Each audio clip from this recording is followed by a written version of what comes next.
बिस्मिल्लाहिर्रहमानिर्रहीम। शुरू अल्लाह के नाम से जो बड़ा मेहरबान निहायत रहम करने वाला है। अस्सलाम वालेकुम रहमतुल्लाहि व बरकातहू। तमाम बहन और भाई प्यार से दुरूद पाक पढ़ लें। अल्लाहुम्मा सल्ली अला मुहम्मदिन व अला आलि मुहम्मदिन कमा सल्लैता अला इब्राहीम व अला आलि इब्राहीम इन्नका हमीदुम मजीद। अल्लाहुम्मा बारिक अला मुहम्मदिन व अला आलि मुहम्मदिन कमा बारिकता अला इब्राहीम व अला आलि इब्राहीम इन्नका हमीदुम मजीद। सल्लल्लाहु अलैहि वसल्लम सल्लल्लाहु अलैहि वसल्लम सल्लल्लाहु अलैहि वसल्लम। ऐ अल्लाह, इस दरूद पाक के पढ़ने में, बोलने में जेर ज़बर पे जो भी गलती कोताही है अल्लाह हमें माफ़ कर देना और इस दरूद पाक को अपनी पाक बारगाह में कबूल व मंजूर करना। आमीन सुम्मा आमीन या रब्बुल आलमीन। मोहतरम नाज़रीन अकराम, जैसा कि आप लोग जानते हैं रमज़ानुल मुबारक का बाबरकत महीना शुरू है और दूसरा अशरा शुरू हो गया है। दूसरा अशरा जब बड़े तेज़ी के साथ ये रमज़ानुल मुबारक गुज़र रहा है, 10 रोज़े गुज़र चुके हैं। अब मैं आपको एक ऐसा अमल बता रही हूँ। रमज़ान में आप लोगों ने जब नमाज इशा और तरावी पढ़ के सोने के लिए बेड पर जाना है तो आप लोगों ने ये अल्लाह ताला के नाम पढ़ के सोना है। तो यकीन कीजिएगा फरिश्ते दो फरिश्ते खुशखबरियाँ आपके लिए, आपके घर के लिए लेकर आएंगे और पूरे साल का रिज़्क़ भी अल्लाह ताला देगा। आपके घर से गुर्बत ख़त्म होगी, तंग दस्ती ख़त्म होगी और जो भी परेशानियां हैं इंशाल्लाह अगर मेरे अल्लाह ने चाहा तो वो तमाम ख़त्म हो जाएंगी। रमज़ान का बाबरकत महीना है, रहमतों वाला महीना है, बरकतों वाला महीना है, मग़फ़िरत वाला महीना है। कोशिश कीजिएगा इस रमज़ानुल मुबारक में ज़्यादा से ज़्यादा चलते फिरते, उठते बैठते तस्बीहात करते रहें, अल्लाह के कलाम को अपनी ज़ुबान पर रखें, जो भी मुँह में आता है पढ़ते रहें, बावज़ू रहें। छोटे छोटे दिन है सर्दियों के, एक वज़ू में 2-3 नमाज इंसान पढ़ लेता है। तो जब वज़ू हो तो अपनी ज़बान पे तीसरा कलमा रख लें, आयत करीमा रख लें, अल्लाह ताला के नाम रख लें, या अल्लाह या रहमान या रहीम पढ़ लें, पहला कलमा पढ़ लें, जो आपको याद आता है आप पढ़ें। क्योंकि आप लोग जानते हैं कि ये रमज़ानुल मुबारक में नेकियां डबल हो जाती हैं, 70 गुना अल्लाह ताला हमें ज़्यादा सवाब देते हैं। और दुआ मांगा करें कि अल्लाह ताला सहरी और अफ्तारी के वक्त में ख़ुसूसी तौर पर दुआ मांगा करें, क्योंकि सहरी और अफ्तारी के वक्त अल्लाह ताला हर मुसलमान की दुआ कबूल करते हैं। अगर आपके घर में दौलत नहीं है तो अल्लाह से दौलत मांगे और आपने ये कहना है कि अल्लाह हमें दौलत देना, बरकत वाली देना, अब हमें सेहत देना, तंदुरुस्ती वाली देना। ऐ अल्लाह हमारे बुरे हालात को खुशहाली में बदल दे, ऐ अल्लाह हमारी मुश्किलात को दूर कर दे, परेशानियों को दूर कर दे। यकीन कीजिएगा अल्लाह से जो आप सहरी और अफ्तारी के वक्त मांगेंगे अल्लाह आपको कबूल ज़रूर मांगे, आपकी दुआएं को ज़रूर कबूल करेंगे और आप जो मांगते जाएंगे अल्लाह ज़रूर देगा। लेकिन यकीन कामिल होना चाहिए। कहते हैं कि इंसान मांगता तो है लेकिन इंसान को मांगने का तरीका नहीं आता है। हम लोग अल्लाह से मांगते तो हैं लेकिन हमें मांगने का तरीका नहीं आता। देखिए, जब एक बच्चा ज़िद्द करता है, रोता है माँ बाप से, वो ज़िद्द करके कोई चीज़ मांगते हैं, माँ बाप इनकार करते हैं कि नहीं ये आपके लिए ठीक नहीं, हमने नहीं देनी। तो वो बच्चा जब ज़िद्द करता है, रोता है, गिड़गिड़ाता है, मांगता है, तो माँ बाप मजबूर हो जाते हैं उस बच्चे को वो चीज़ लेकर देने के लिए। तो वो अल्लाह हमसे 70 माओं से ज़्यादा बढ़ के प्यार करता है। तो जब भी अल्लाह से मांगा करें, रो के मांगा करें, गिड़गिड़ा के मांगा करें और ये ज़रूर कहा करें, अल्लाह तुझसे नहीं मांगना तो किससे मांगना है, आज तक तुझसे जो मांगा हमें मिला है अल्लाह, तो अपनी रहमत के सदक़े में हमारी झोलियों को भर दे। हमसे जो भी जाने अनजाने में गलतियाँ कोताहियाँ हुई हैं अल्लाह अपनी रहमत के सदक़े में हमें माफ़ कर दे, हम सब के सगीरा कबीरा गुनाहों को बख्श दे। अल्लाह तू गफूरुर रहीम है, तू ही हमें देना है, तुझसे ही मांगना है और तूने ही हमें देना है। इस इल्तिजा से मांगे, रो के मांगे, चाहे गिड़गिड़ा के मांगे, झोली उठा के मांगे। जिस दिन हम लोगों को मांगने का तरीका आ गया, यकीन कीजिएगा हमारी झोली कभी भी खाली नहीं होगी।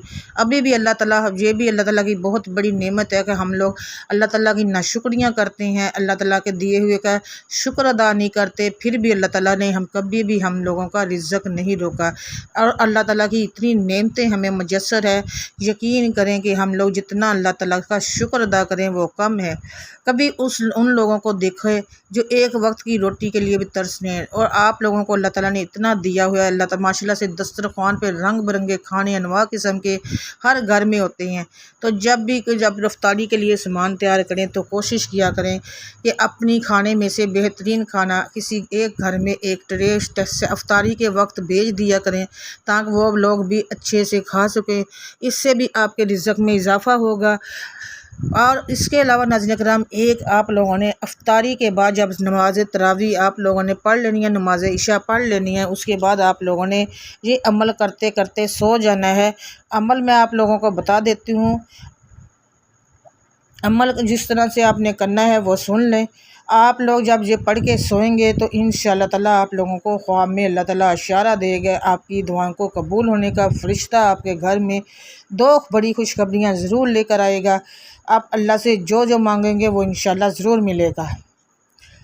अल्लाह ताला आपके घर से गुर्बत और तंगदस्ती ख़त्म करेंगे इंशाअल्लाह ताला इस अमल से। दूसरे ये है कि आपके रिज़्क़ में बहुत ज़्यादा बरकत होगी। जब जितना ज़्यादा आप अल्लाह की राह में तक़सीम करेंगे, अल्लाह ताला उतना ही आप लोगों का रिज़्क़ बढ़ाता रहेगा। तो कोशिश कीजिएगा कि अपने घर के दस्तरख़्वान से एक अच्छी सी ट्रे बना के किसी एक गरीब के घर में पहुँचा दें, ताकि वो रिज़्क़ आपके लिए बिलखसूस दुआ करें। कहते हैं कि किसी और के लिए दुआ की हुई अल्लाह ताला बहुत जल्द कबूल करते हैं। और मेरा अल्लाह खुश भी होता है कि इस बंदे ने अपने घर अपने से पहले मेरे बंदों के बारे में सोचा और उनका पहले ख्याल किया। देखें, जब अफ्तारी से पहले आप एक अच्छा सा ट्रे बना के किसी के घर में भेजेंगे तो अल्लाह ताला बहुत खुश होता है कि इस बंदे ने खुद खाने से पहले मेरे बंदों का सोचा और उनके ख्याल करके उनको दिया, कुछ भेजा उनको। तो उस वक़्त आपकी मांगी हुई दुआ अल्लाह ताला बहुत जल्द कबूल करेंगे। आपके घर में रिज़्क़ की फरवानी होगी, गुर्बत और तंगदस्ती दूर होगी। आप लोगों ने करना क्या है, बावज़ू जब नमाज इशा और तरावी पढ़ लेनी है। नाज़रीन किराम, नमाज तरावी के बाद ये अमल आप रोज़ाना भी कर सकते हैं। सोने से पहले ये अमल करें। मेरे भाई लोग भी कर सकते हैं, मेरी बहनें भी कर सकते हैं। अगर बेटियां भी करना चाहती हैं तो वो भी अपने घर के मर्दों के लिए, भाइयों के लिए, बाप के लिए कर सकती हैं। ये अमल करने से इंशाअल्लाह आपके लिए 2 खुशखबरियाँ तो पक्की है कि आपके घर में खुशहाली आएगी, रिज़्क़ की फरवानी होगी, गुर्बत और तंगदस्ती दूर होगी। अमल नोट कर लें। अमल मैं बता देती हूँ, ये आप लोगों ने करना किस तरह से वो भी मैं आपको तफसील से बता देती हूँ। ये अमल मेरे भाई लोग भी कर सकते हैं, बहनें भी कर सकते हैं। यकीन कीजिए, जब ये आप लोग अमल करेंगे सहरी के वक्त फ़रिश्ता आपके लिए 2 बड़ी खुशखबरियाँ लेकर आएगा। यकीन कीजिए, ये वो अमल है जो आज तक जिसने भी किया है उसको कभी भी परेशानी का सामना नहीं करना पड़ा, तंगदस्ती का सामना नहीं करना पड़ा। करना क्या है, आप लोगों ने जब नमाज इशा और तरावी अदा कर लेनी है और आपने सोने से पहले बावज़ू ही होना है, तो बावज़ू होकर आपने सोने से पहले दुरूद पाक पढ़ना है। दुरूद पाक पढ़ने के बाद फिर आप लोगों ने ये अल्लाह ताला के नाम पढ़ने हैं। या मनान हूँ, या अल्लाह हूँ, या दयान हूँ, या अल्लाह, या बुरहान हूँ, या अल्लाह, या मनान हूँ, या अल्लाह, या दयान हूँ, या अल्लाह, या बुरहान हूँ, या अल्लाह। ये आप लोगों ने पढ़ते पढ़ते सो जाना है। या मनान हूँ, या अल्लाह, या दयान हूँ, या अल्लाह, या बुरहान हूँ, या अल्लाह। ये आप लोगों ने 4 नाम पढ़ते पढ़ते सो जाना है। यकीन कीजिएगा, जब आप इसकी कोई लिमिट नहीं है, जितना पढ़ सकते हैं पढ़े। आप लोग ये अमल रोज़ाना भी कर सकते हैं अपने रिज़्क़ में बरकत के लिए, कारोबार में तरक्की के लिए, कारोबार की बुलंदी के लिए, अपने भाइयों के लिए, बाप के लिए। मेरी बहनें खुद भी कर सकती हैं और भाई लोग भी कर सकते हैं। यकीन कीजिएगा, ये अमल करने से अल्लाह ताला आपके घर में इतना ज़्यादा रिज़्क़ देंगे, इतना रिज़्क़, परेशानियाँ ख़त्म हो जाएगी, दौलत की, रिज़्क़ की परेशानियाँ तमाम ख़त्म हो जाएंगी। छोटा सा अमल है, अव्वल और आखिर आप लोगों ने शुरू दुरूद पाक के साथ करना है और पढ़ते पढ़ते सो जाना है। बाद में दुरूद पाक ना भी पढ़ा जाए तो वो ज़ाहिर बात है, जब आप सो जाएंगे तो नहीं पढ़ा जाएगा। लेकिन ये इसकी लिमिट कोई नहीं है। सिर्फ आप लोगों ने दुरूद पाक पहले 11 बार पढ़ना है। दुरूद इब्राहिमी, या मनान, या अल्लाह, या दयान, या अल्लाह, या बुरहान, या अल्लाह। ये 4 अल्लाह ताला के नाम आप लोगों ने पढ़ते पढ़ते सो जाना है। फिर सहरी के वक्त में आप मौज़ा देखेंगे, अल्लाह की कुदरत देखेंगे और अपनी ख्वाहिशों को पूरा होता हुआ देखेंगे इंशाअल्लाह ताला। और मेरी दुआ है कि इस रमज़ानुल मुबारक में जो मेरा भाई या बहन अल्लाह से जो मांगे अल्लाह ताला उनकी झोलियों को भर दे रहमतों से, बरकतों से। अल्लाह ताला उनकी परेशानियों को सबको ख़त्म कर दे। जो बीमार हाल है अल्लाह ताला उनको सेहत और तंदुरुस्ती वाली ज़िंदगी दे, परेशानियों से निजात दे। अल्लाह ताला सब के बच्चों के सरों पर माँ बाप का साया सलामत रखे और सब के जो घरों में परेशानियाँ हैं, लड़ाई झगड़े, अल्लाह ताला ख़त्म करे अपनी रहमत के साए। अल्लाह अपनी रहमत के सदक़े में हमको भी सेहत और तंदुरुस्ती वाली ज़िंदगी दे। जिनके घरों में बच्चे बच्चियों के रिश्ते नहीं हो रहे, अल्लाह उनके लिए नेक असबाब पैदा कर और उनकी परेशानियों को दूर कर।